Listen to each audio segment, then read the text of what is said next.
talk straight science. No smoke, no feelings. Just how this actually works. Image, here's the core truth up front. Genealogy is the map. DNA is a sample. They are not competing tools. They answer different questions. Now let's break it down clean. First, what DNA actually measures.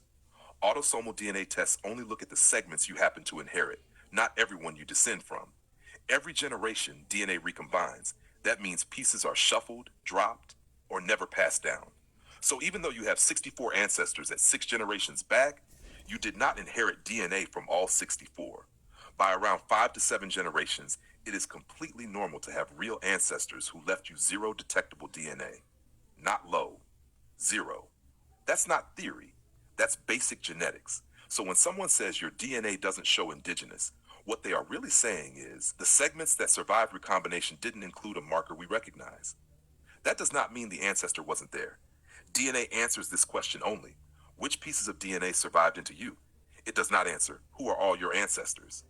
Who did your family belong to? What land were they tied to? What community claimed them? Now, genealogy. Genealogy tracks people, not molecules. Genealogy uses birth records, marriage records, death records, census records, church records, land patents, wills, tribal rolls, court documents, school records. A pedigree chart doesn't disappear just because DNA recombined. If your great-great-great-grandmother existed, raised children, was recorded in documents, and passed culture and community identity, she is your ancestor, whether DNA shows her or not. This is why genealogy can go much farther back than DNA. DNA fades, paper and community memory don't, unless someone deliberately alters or destroys them. Here's the key comparison, plain language. DNA is best for confirming close biological relationships, finding unknown parents or grandparents, matching living relatives, supporting genealogy when records exist. DNA is weak for deep ancestry, nationhood, identity, legal status, land claims, cultural continuity. Genealogy is best for tracing full lineage, establishing continuity across generations, understanding family movement and land, proving historical presence, showing reclassification patterns. Genealogy is what courts, tribes, and governments rely on, not DNA. Here's another truth people don't like to hear. DNA companies admit this themselves. They literally say their results are estimates and for informational purposes. Why? Because they compare you only to modern reference populations, not historical nations.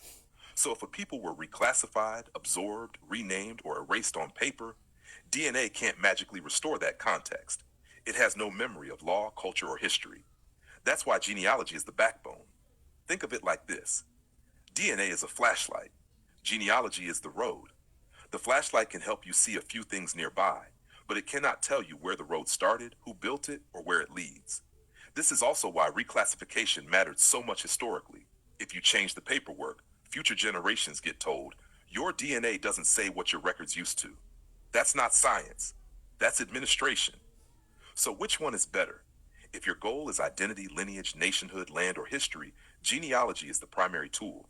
DNA is secondary support, never the judge. If your goal is finding a missing parent or sibling, DNA shines. The mistake people make is letting DNA sit in a judge's seat it was never designed to occupy. Here's the clean line you can say on live. DNA tells you what survived. Genealogy tells you who lived. Identity lives with the people, not the percentages. If you want next, we can walk